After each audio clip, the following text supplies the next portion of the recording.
Welcome, everyone. Good evening to the Briancrombie Radio Hour on Saga 960. Mental health, I think, has always been an issue, but it's become even more of one in the last 2 years because of COVID-19, staying at home, job pressures, family pressures, house pressures, pressures of all, it seems. And so I wanted to reach out to Dr. Zafire Fierro, who is a clinical psychologist, and she's got over 21 years of experience in mental health. Her approach is really quite unique because it's a combination of both Eastern world practices and Western world practices. And so it's my pleasure to welcome Dr. Zafire Fierro. Dr. Z, as lots of people refer to her as, to our show tonight. Dr. Z, welcome to the show. How are you? Thank you, Brian. I'm great. Thank you for having me. My pleasure. So tell me, what do you mean by a combination of Eastern and Western practices? Right. That's a great first question. So I combine the holistic approach, which we take a look at a patient or a client, not just on their mental health, but also on their physical health. So we look at their somatic symptoms, and then we also take a look at where their spirituality is, what their beliefs are, and how that ties into their mental health. Their spirituality. Really? Yes. In the Western world, we take a look, we separate, we use a separate model, whereas in the Eastern world, there is a combination model to look at a person's health, overall health. So part of that is their spirituality, what their beliefs are, how they are cognitively understanding what their situation in their life means to them, the meaning they give it to the meaning that they give it, and what that means to them in their life going forward.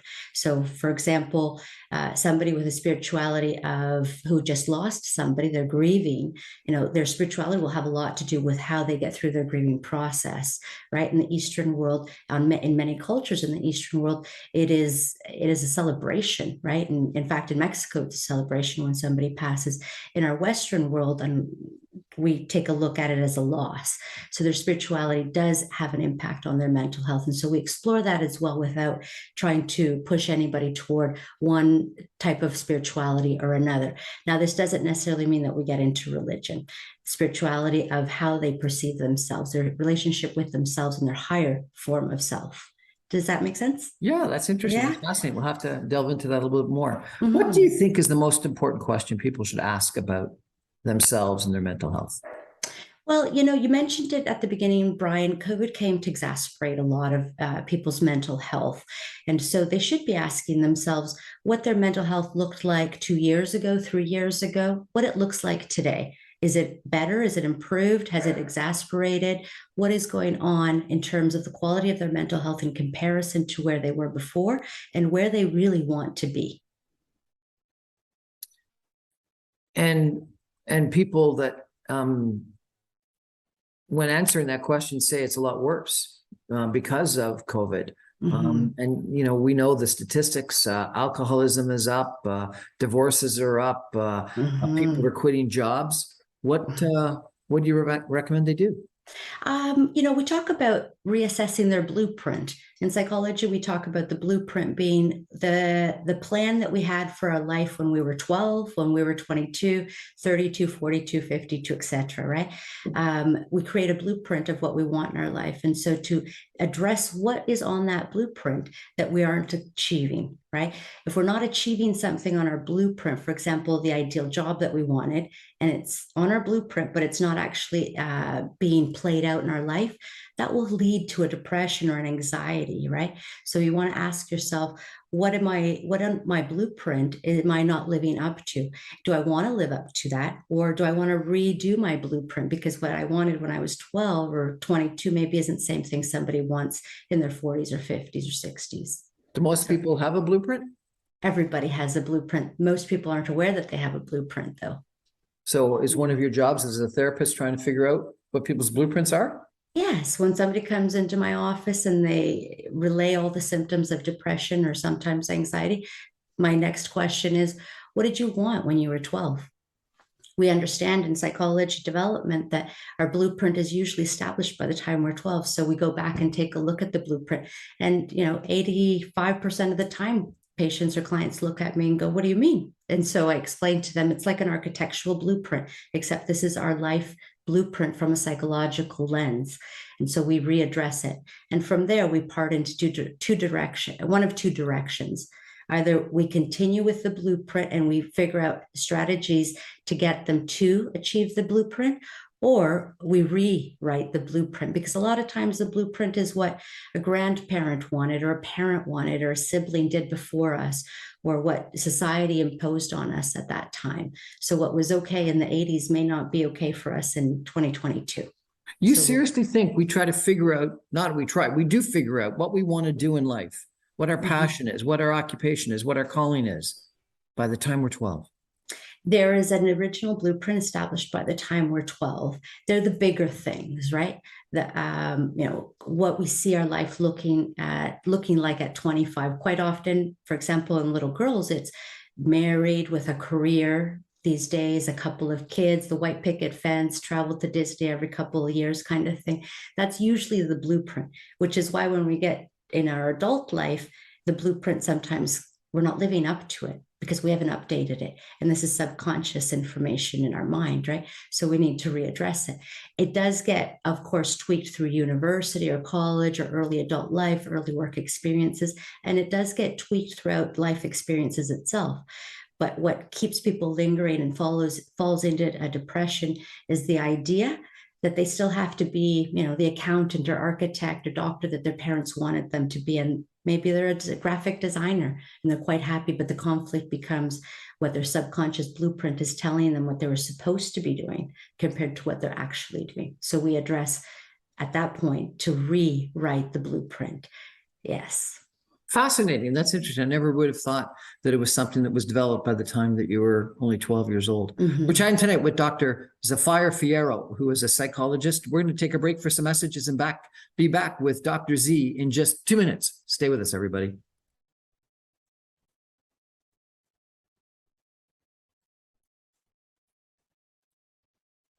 Welcome back, everyone, to the Brian Crombie Radio Hour on Saga 960. Tonight, we're talking about mental health.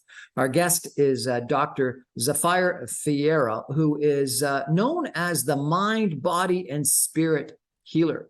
She's a clinical psychologist, and she's got over 21 years of experience in mental health. Her approach is unique, as we've discovered, because it really combines Eastern world practices and Western world practices. She talks about understanding the mind, the body, and the spirit, which is, I think, really quite interesting. We're going to have to delve into that a little bit more. Dr. Z, I wonder, could you tell me what types of disorders or situations walk into your clinic and sit down on your chair or lie down on your couch or whatever it is that they do? Well, good question too. We don't do the lie on the couch anymore though, Brian, but not my practice anyway. Psychoanalysis might, but we see everything from personality disorders, which I really, really appreciate and work a lot with, to mood disorders, to relationship issues. We also run boot camp. We see a lot of trauma as well. I started out early in trauma 21 years ago, working with children who were traumatized. So that tends to be who we draw in. However, I do have a clinic with a lot of a great experienced team. So we are the net gets casted very wide in terms of what we see.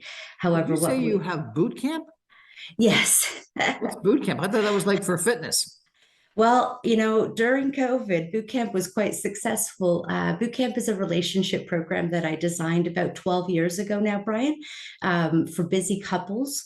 And so it's called boot camp because I run them through a 21-day program, intense program. There are 18 audios and 3 live sessions with me to really turn their relationship around and get them back on the right track with more than 40 skills for relationship building. So it's intense. 40 skills for relationship building. Yes. Now that sounds like an interview that would be really helpful. Yes, that's a whole other interview on its own. Yeah, it's one of my signature programs. It's been the program that I think I've run the longest in my career consecutively.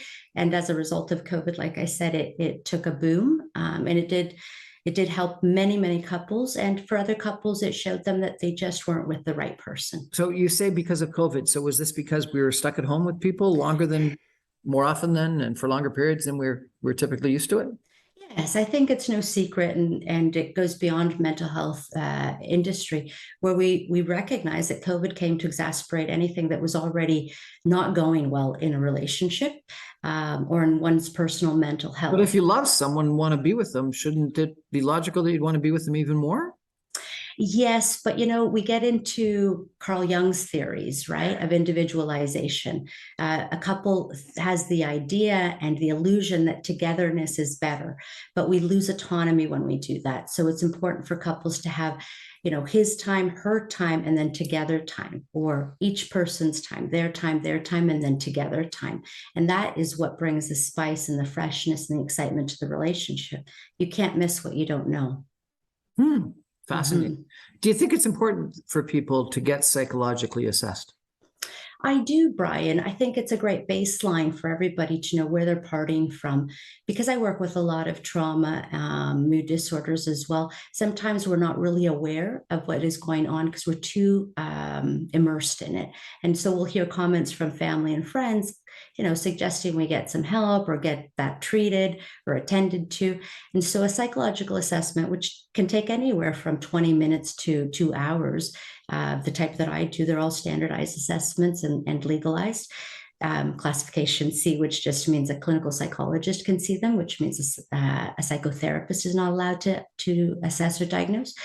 But what this gives us is a really clear map, in addition to the clinical interview, of what the patient or client is going through, what they're experiencing, what their strengths are, where their weaknesses are. And so, with that clarity, now we can build a map and a strategy to get them to where they want, rather than guessing in the dark. So if I walked into your office and said, please do a psychological assessment of me, what would happen? What would you do? Would you ask Well, me 10 questions or fill out 15 forms or stick a bunch of electrodes in my head? definitely no electrodes, but certainly lots of questions. So we do go through about anywhere between 20 to 80 questions, verbal 80 questions. questions. That's just the clinical interview, yeah. And then the standardized assessment, which is done online. It can be done online. We can do that, and that is 344 questions and a few screeners. So they are a lot of questions. They're cross questions. So we are really looking at the entire being, their strengths and their deficits. And psychological questions can seem repetitive sometimes or angled differently, but that's intentional so that we understand really what the person is trying to relate to us, so we can really dissect the personality and understand where their strengths are.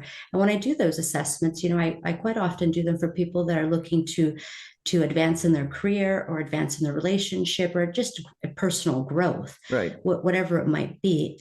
It does improve the quality of their life significantly having this information, because now they don't have to guess. They don't have to rely on other people's opinion. It's there in black and white, and it's confirmed through the clinical interview, which is our questioning. So we question the context in which So they're answering. can you give me an example of a question that would get to a an issue that you're going to potentially address? For example, I may ask, do you ever have periods throughout the year where you have no need for sleep? And quite often people will say, oh, yeah, that one time I didn't sleep for 2 days. So I want to know then, was it induced through alcohol or a medical condition? If those are ruled out, then I go on to ask, did this sleeplessness feel like you had to talk very quickly? Did it feel like you were going to prepare all kinds of projects and, maybe spend some money? And did you get really excited? And did it last for longer than 4 days? So right there, I'm assessing for a bipolar. Bipolar. Mhm. 4 days with no sleep. Yes, for bipolar. That's a bipolar. So we have two bipolars, bipolar 1, bipolar 2. So one requires no sleep for, one of the criteria is no sleep for 4 days. So if somebody comes to me in a clinical interview and they report that they have not had the need to sleep for 4 days in a row, 3 times in the last year, now I'm going to do further screening because now they're indicating a manic episode. So I'm going to do further screening if there's a depression. And if the depression meets criteria for longer than 2 weeks and they meet all of the markers, then they may have a diagnosis of bipolar. Really? That's interesting. Mm-hmm. If I think, or someone thinks they have some mental health issues and they want to come and choose a therapist, how do you actually choose the right therapist? Is it just the one that's closest to you, or the one that someone recommends, or what? Right. We're not going to the grocery store, Brian. So Exactly. definitely, yeah, I love that question when people ask, because quite often it is, do a quick Google search, find the closest person to you. It's a 15-minute drive from your home, but that's not always the best person. You want to ask questions. You want to shop around. This is a long-term relationship, and if it's not a long-term relationship, it is a significant relationship where you're trusting you're trusting a professional with the quality of your life, the direction of your life, I should say. So you want to ask some very pointed questions. You want to have a 15-minute inquiry consult with the potential therapist. Not every client that calls into my clinic stays with me. Some of them are not a good fit, and we have to be responsible as therapists to be able to identify that and refer them to somebody who could be a better fit. Right. Understood. So how long does a therapist relationship typically last? Oh, lots of people ask me, especially when I get invited somewhere. So it's no longer what we used to think, where once somebody connects with a therapist, that they'll be there forever. That style is outdated. However, it does work for severe complex trauma.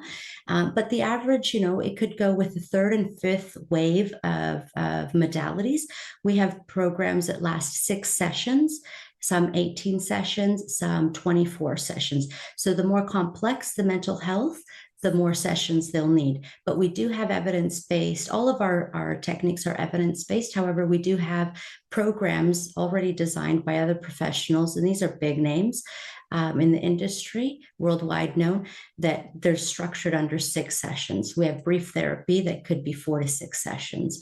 So depending on the issue that the client is coming in, it could be as short as 5 sessions and as long as 5 years. However, I'm not one to keep a client in therapy if it's not needed. If we've addressed the situation that they came in with and it's resolved, I'm so happy to discharge them. And I always leave my door open, because where the real transition and sustainability happens is in a maintenance. And maintenance is once a month to once every 6 months. Right. So it's like a check-in with the doctor to see, hey, I'm still practicing my skills. However, I kind of fell off the bus here, or the road here. And so our job is to help them get back onto that road toward the legacy that they're creating by using the effective skills that we know to be proven to work. So you say, I don't come in and lie down on a couch. What does a session really look like? What happens? So we do a hybrid model. So somebody can log online on a platform that we have. It's encrypted, it's HIPAA compliant. And, from the comfort of their own home, they can have their session. Sessions are about 50 minutes long. However, that's a new model since COVID. The traditional model is they make their appointment, they come in, they're led to a nice office, cozy office. There's a nice couch. They have a seat on the couch. We have a seat on another couch, or maybe a chair. There's usually no desk in between us. It looks like a living room almost. And it's completely private and confidential.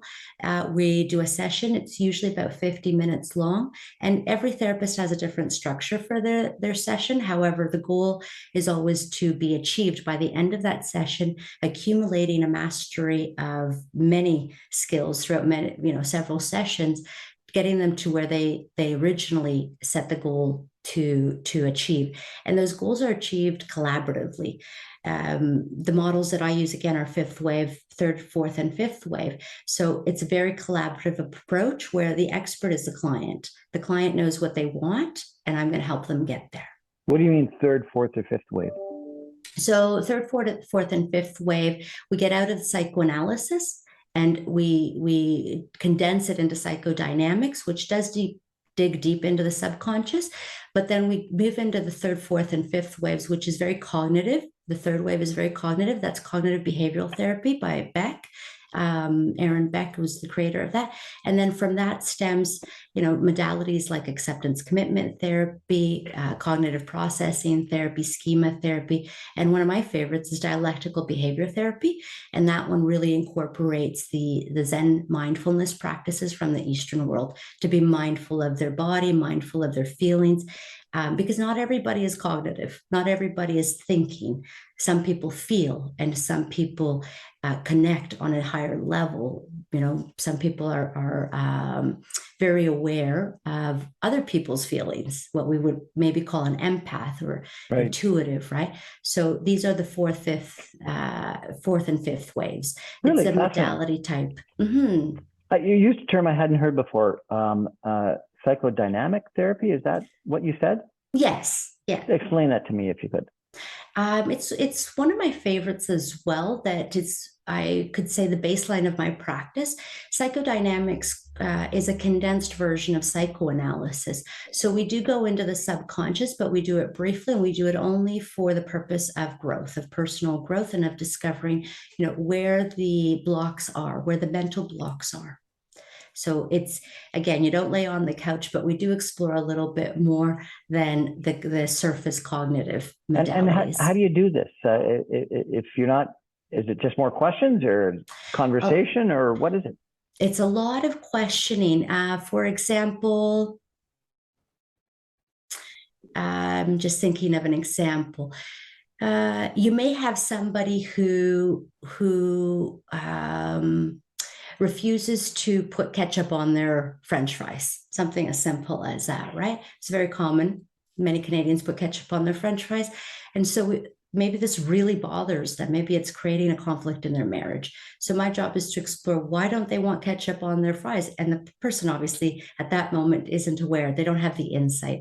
So part of our job is to create that insight. And through psychodynamics, we create the insight of, well, was there anything related that you remember to ketchup and French fries when you were growing up?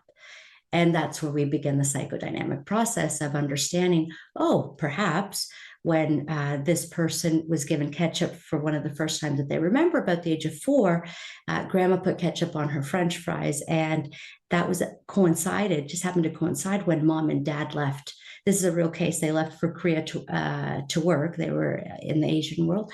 And they left for Korea to work. So this client of mine never wanted ketchup on anything, because subconsciously she had connected it to being abandoned.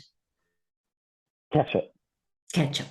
Fascinating. That's interesting. That is very fascinating. We're going to take a break. We're going to come back in just 2 minutes with Dr. Zafire Fierro, a psychologist. Stay with us, everybody.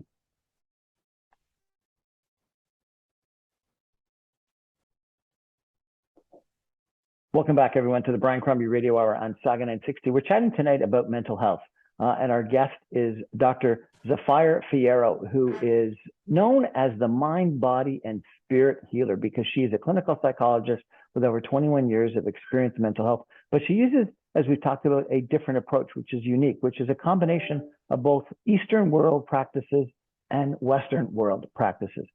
Fascinating. Dr. Z, are you primarily doing your assessments and your therapy sessions in person now, or via Zoom, or telephone, or what? So we have a hybrid model. All assessments for children or any adolescent are done in person, and the rest of our sessions, unless upon request, are done online. Oh, really? And how is the online working? Is it as helpful? You probably don't get the body. You can't read people's body language as well online. Well, it was a very significant concern at the beginning of COVID. However, I have been doing online for about 14 years now, since I started boot camp, just before boot camp. So I have a lot of practice with it. And so I've since trained some new therapists how to read voices, how to interpret voices, how to read facial expressions that express the rest of the body. And, online has the advantage as well, once somebody is able to read the client in front of them just from what they can see. Right. If they go on to really observe their environment, the client's environment, we can tell a lot. Back in the day, I used to do environmental psychology. So back in the day, that meant we went into somebody's home to treat them. And that accelerated the process of their treatment because we were able to see how they actually lived instead of what just take their word for it. Yeah. And so since COVID, you know, I've seen lots of kitchens, bedrooms, cats, dogs, goldfish, grandparents. You know, I get to really see how they live. So it is an advantage point. However, I wouldn't recommend, if you are experiencing suicidal ideation, I wouldn't recommend to just do online. You would want to practice a hybrid. And in those cases, we do practice a hybrid model. And whereabouts are you located? We're located in Hamilton on the mountain. Yeah. Okay. Excellent. And your clients are from primarily that area or all over? No, originally, yes, they were mostly from Hamilton, Burlington area. However, since COVID, we're allowed to service all of Ontario. I'm registered to service all of Ontario. So we have clients, you know, in Thunder Bay, we've got clients in Sudbury, we've got clients in Windsor, all across Ontario. So it's really come, you know, at an advantage for some people who wouldn't otherwise get their mental health treatment. Right. Fascinating. Tell me, what's the difference between counseling and therapy? That would be another whole other interview, but I'll break it down very quickly. And it's a question that we get asked a lot, and we've posted temporary blogs on our webpage to teach people what the difference is, because it's one of the first questions they ask. So if you're looking for an assessment and you're looking at something clinical, so a mood disorder, personality disorder, you will want to speak to a clinical psychologist. Only clinical psychologists, neuropsychologists, and psychiatrists are allowed to diagnose mental health. If you are looking at a psychotherapist, they are not allowed to diagnose and they are not allowed to assess, but they're allowed to provide counseling and therapy. So between counseling and therapy, counseling is on a lower scale, a less impact scale. So counseling, you see it at walk-in clinics, you see it in schools. It's a brief 15-minute intervention, we could call it, where they're addressing a particular item, it gets addressed, strategies are created, and the client goes off to execute the strategies. Therapy is a little bit longer, and we're addressing deeper issues. When we get into clinical, now we're addressing clinical issues.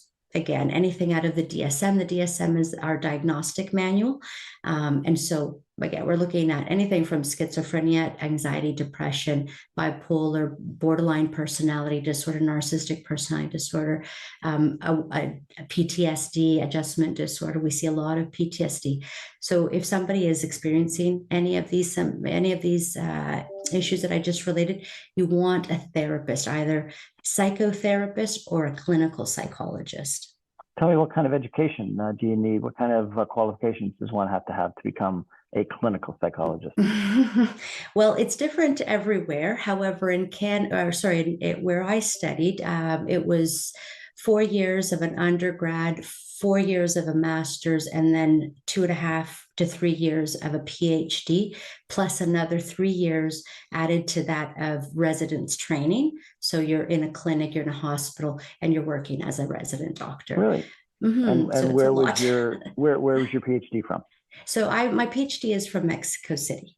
Okay. And what was your PhD thesis on? Oh, wow. So my PhD thesis was on biogenetic decoding of illness. And so I related the suicide ideation in teenagers of mothers who were teenagers when they had them and had considered abortion. The results were astonishing. They coincided. What were the results? We found, now we're going back 20 some years, right? But they were in the 60s, high 60s. So 60% of children born to a teenage mother who considered abortion were also prone to suicidal ideation. So in biogenetic decoding, we take a look at the entire map 5 generations previous to the birth of that person. And through the placenta and the sperm, the genetic coding from dad and mom are formulated in the fetus's, in the baby's body, and then they're born with this coding. So they may carry a trauma that isn't even theirs. So when I came back to Canada 5 years ago, I was actually asked to biogenetic decode several patients at London General Hospital who were in terminal phase. Those patients had a life expectancy of 4 to 6 weeks. Every single one of them went on to live more than 9 months. So we didn't save them, but we improved the quality of their life, and we have testament letters for it, which is great work that we did. But we were able to decode the emotional conflict that caused the ailment in the first place. Maybe too late, but it did give them a higher quality of life those last 9 months. So this is absolutely fascinating. Maybe an unfair question, but let me ask you. So do you have an attitude toward abortion now, given your PhD research finding? I hadn't connected the two. It's been quite a long time, and I don't. As a psychologist, we have to be very ethical about our personal opinions because it can't interfere or become bias in a client's case. So if a client came to me, and they have many times over the years, considering abortion, it's not my job to state my opinion, but to explore their feelings about what abortion means to them, what it means to their future, what it means to what their life will look like 10 years from now when they remember that baby, right? And, a lot of times for these young women, it's the ideal, right? I did deal with a lot of sex trafficking victims about 8 years ago for about 3 years. Sometimes you want to help them explore that their best option is either to take the pregnancy to completion or to terminate the pregnancy. But again, the decision is up to the client. When does someone seek counseling, seek therapy? My experience is about 2 years too late. Really? Yeah. By the time they sit in front of us, Brian, we know that they've thought about it for at least a year. And we know that many times it's taken them another year just to make the phone call. Very rarely does somebody come to us when, a few weeks ago they had an incident. Now they realize they need some help. It does happen more and more now with the mental health awareness campaigns that are being run. However, the minute that you feel that it's something that has been going on for more than 3 months, a different mood, a different behavior, people start to notice their physical symptoms before they notice their emotional symptoms quite often. So I would say about 3 months. If you've been trying to resolve something for 3 months and you're not getting anywhere, it's time to see a professional. Okay. Where does most of the growth happen? In psychological treatment or in therapy or where? Well, therapy becomes psychological treatment. And, I often tell my clients, this isn't easy. Therapy doesn't work unless you put the work in. And that's one of the first things I tell them. So they come prepared to do the work. But once we get through all the skills building, we approach it in 3 phases. The first phase is normalizing and stabilization. So we stabilize the client. Second phase is we are teaching skills. A lot happens in the teaching skills process. Some breakthroughs, some aha moments when they realize, oh, that's why that was happening, because I wasn't applying this skill that I'd never been taught before, right? So a lot of aha moments happen in that second phase. And then in the third phase, we consolidate and we set in we put in safety measures, preventative measures, so that they don't relapse into whatever behavior they're trying to correct. But the real growth happens in maintenance, that month or 6 months at a time without seeing me every week or every 2 weeks or every 3 weeks. The real growth happens when they're out in the world on their own and they need to remember their skills and apply their skills, right? So that's where the real growth happens, outside. Is therapy expensive? It can be. However, fortunately, we have all kinds of options. Very briefly, like I mentioned, we've got different tiers of therapy, from counselors to psychotherapists to clinical psychs. A psychiatrist generally doesn't do psychotherapy. They generally medicate and assess as well. So if they are wanting to see a clinical psychologist, clinics like mine and other clinics have students. So they're master interns. So they're studying psychology at a master's level, and they're interns and they're required to do a certain amount of hours. People can get a session with them for, as low as $120. Right. And the great thing about that is that it's a third the price, well, half the price, sometimes a third the price. Generally, that's half the price of a regular clinical psychologist, but they get the added bonus that they're not just working with a student. That student is being supervised by somebody like myself. So we're constantly in the case. We're informed of the case. The case is ultimately ours as a supervisor. And that student is really creating a treatment plan that a clinical psychologist in autonomous practice would create. However, it's been relayed to and delivered to through the student, master level student. On the bookcase behind you is a Buddha. Why not just meditate? Fabulous question. I love that question. Meditation is part of what we incorporate. There's a great book out there. I can't remember the exact title, but something like meditation is not going to get you through this. And it's about a BPD girl. So this woman has borderline personality disorder, and dialectical behavior therapy was created by Marsha Linehan, who was exploring alternatives to treat emotional dysregulation and borderline personality. And she ended up in Asia, where she learned some of the Zen practices. And so absolutely, meditation is part of the treatment process that we incorporate. And it does, meditation can change the brain structure in as short as 8 weeks when we do it consistently. However, it's not sustainable. Meditation is not going to help you when you're in the middle of chaos and decisions need to be made and issues need to be resolved. That's where we need the psychological skills. Okay. What about family and friends? Why not just get some advice from them? Well, have you ever sat at a cafe, Brian, and listened to two people talk about their issues? Yes. None of which are in mental health at any level. It fascinates me to listen to some people talk with their friends and family, because what do friends want to do? They want to connect. And so how do they connect? They agree, right? And so your friends may be a good sounding board, but unless they're living a much better life, or the life that you want to live, here's the question that I ask. If you're willing to put your life to rest for 3 days and step into your friend's life for 3 days because they have such a great life and they've got it all together, then take advice from your friend. But our job and our training of many years is to be able to see through the lines, to be able to understand what people really want, what really drives them towards their core values. And we don't have an emotional connection with our client that a friend or family member would. So we're able to see through some of the layers of the conflict, whereas a friend wouldn't.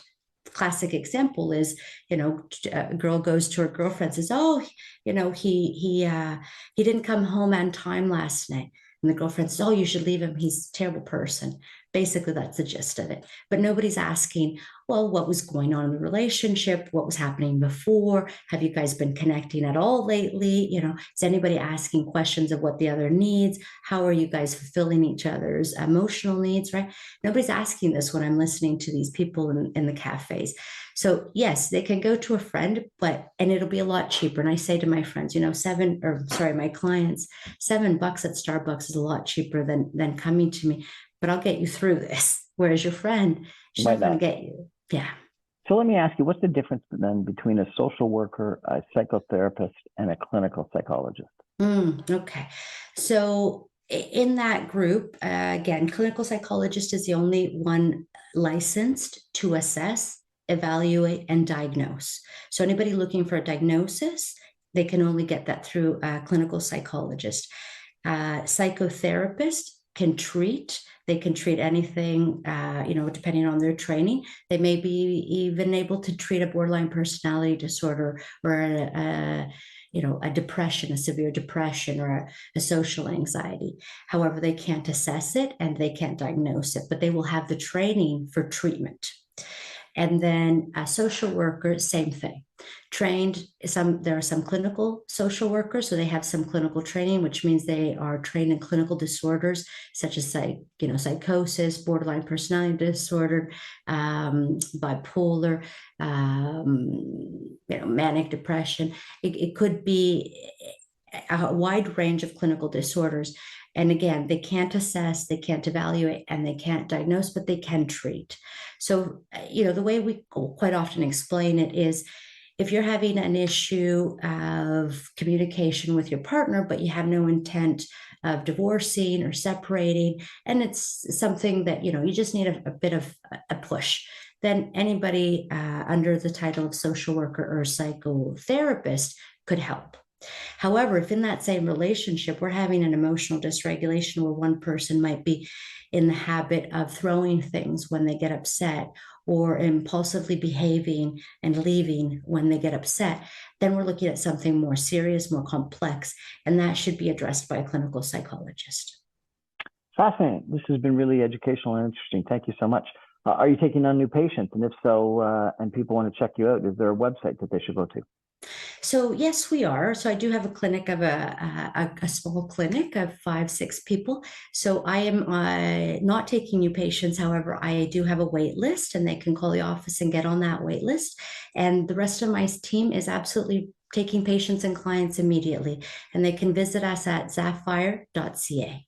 Zafire.ca. Fascinating. Mm-hmm. We're going to take a final break and come back with some concluding comments in just 2 minutes with Dr. Zafire Fierro, clinical psychologist. Stay with us, everybody.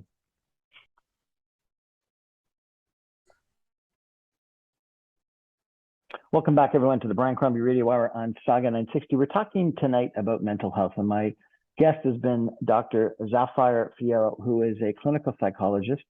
She's known as the mind, body, and spirit healer. She's got over 21 years of experience in mental health, and her approach really is unique because it combines Eastern world practices and Western world practices. And if you've been intrigued by this conversation, you can get her at zafire.ca. Is that correct? That's correct, Brian. On the bookshelf behind you is a saying, holistic well-being. What's that mean?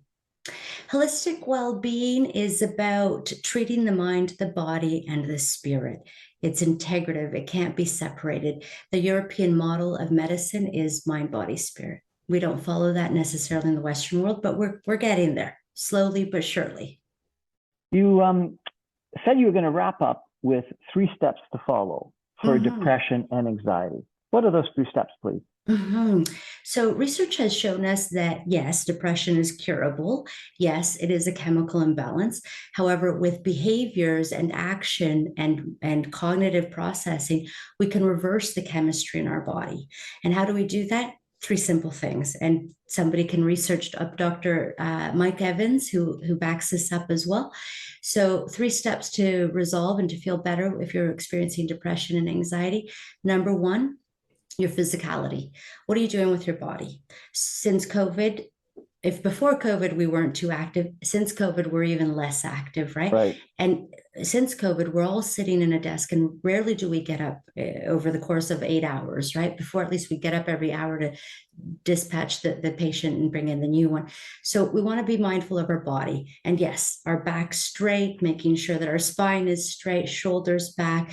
Immediately now we're creating a chemistry change. One of the favorite things that I like to do in this first phase of physicality is the hero pose. We know that if we put our hands on our hips, like for example, first responders do, we hold that position with feet shoulder width apart, hands on our hips, and we stand up straight, shoulders back like a hero. If we hold that pose, Brian, for 2 minutes, we create a fountain of testosterone going through our body, male and female, that lasts for hours. It's different for everybody, but it does last for hours. And so you'll see first responders do this because it pumps the testosterone. When we have testosterone pumping through us, we think better, executive functioning is better, we react faster. So overall, we're improving our health just by that little action. And, Dr. Evans talks about the one thing that reduces depression without remission. So in other words, they don't get depressed again. The one thing beyond pharmaceuticals is exercise. It reduces depression by 48%. Really? So okay. I'm not saying go out and join a gym. I'm saying do a hero pose, walk around the block, get out in nature. That's one thing. Get out in nature and be mindful of moving your body. When the body goes into fetal position on a bed for too long, the brain stops producing serotonin. We need serotonin to avoid depression. So if you're at home and you're noticing you're on the couch too much, and you're wondering why you're depressed, it's because you're not inducing your body to produce the serotonin that it needs, that you could achieve with 5 jumping jacks in your living room. Fantastic. So number 1 is exercise. Number 2 is, what are you focusing on? If you're depressed, you're focusing on what happened in the past. If you're experiencing anxiety, you're living too much in the future. In order to create peace of mind and well-being, holistic well-being, you want to be focused in this moment. Now, that's not to say that you don't plan for the future and take a look into the future and what your next steps are. It just means you don't live there. So practicing checking in on what you're focused on is always important. Bringing yourself back to this moment, doing a breath exercise and focusing on your breath will allow you to be back in this moment, remind you you're perfectly safe right now. The third thing is how you identify. And this is a little bit more complex, and people most of the time need somebody to help them get through this one. But if you identify as somebody who always figures it out, then why worry about not figuring it out? Because you will. If you identify as that person who is always struggling, then you will always struggle. So we live up to our identity. We live up to our identity. We do. So it's like we manifest who we are, we manifest our future. In a sense, yes. And we can do that. And I can explain it, at any other occasion, if you'd like, on a psychological, scientific level, as well as on a quantum physics level. But essentially, it's a self-fulfilling prophecy. Self-fulfilling prophecy. We live out our identity. Fascinating. This has been a really interesting conversation, Dr. Z. Thank you so much. I really appreciate it. Thank you very much. And I'm very happy to create more awareness. And your website again is Zafire.ca. Zafire. Zafire.ca. And this has been a wonderful conversation. And I think really timely, because as you've mentioned, and as I think we're all aware, mental health has been a real issue during COVID. It's been an issue forever, undoubtedly, but it's become more of an issue during COVID. And so therefore we all need to be mindful of risks that we have, of friends that we have, of family that we have, and of ourselves. And some of your suggestions, I love the last 3, are great. But I really want to hear more about these 40 steps in your boot camp for better relationships. That's what I really want to hear. That's our show for today, everybody. Thanks for joining us. I remind you, I'm on every Monday through Friday at 9:60 a.m. You can stream me online, even from Hamilton Mountain, at www.saga960am.ca. Good night, everybody.